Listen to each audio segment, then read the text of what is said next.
how'd you even get started in real estate and why real estate? Yeah, which is really funny because, sometimes people have like, hey, my mom and dad, they were contractors, or my mom was a realtor, or like, my dad or mom, they own a couple of rental properties, or, my friend, whatever. I knew absolutely zero zip about real estate when I first got started. So if anyone knows my story, I was actually a wedding and commercial photographer before I got started in real estate.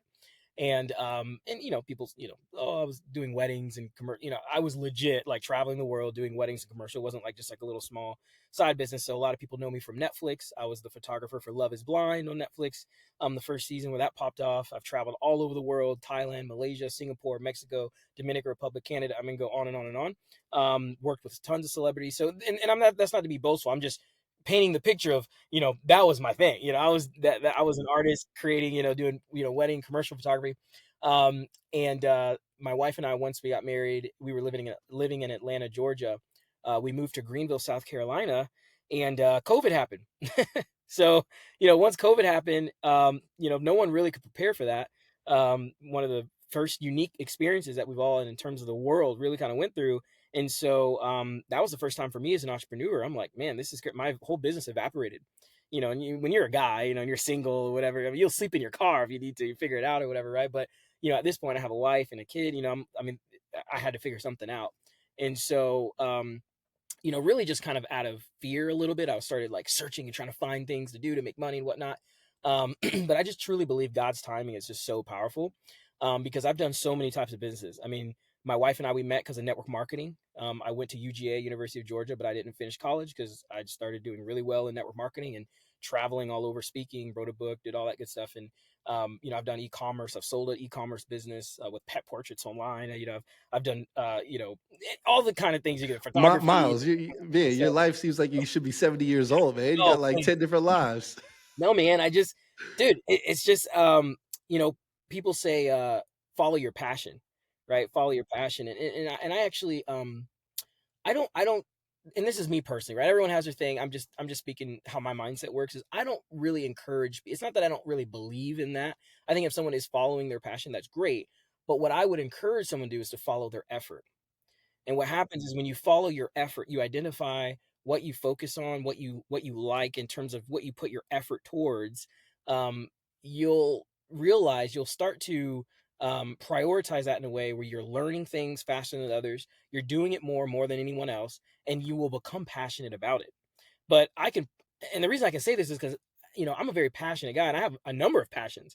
I'm very passionate about singing. I'm very passionate about, music and other things, sports or whatever. But I didn't follow that journey and commit to just my passion. I followed my effort. What were the gifts and the things that the Lord gave me that really, attributed to my effort. So anyway, that I digress a little bit, but that was kind of your answer to all these different things, is just really kind of following my effort.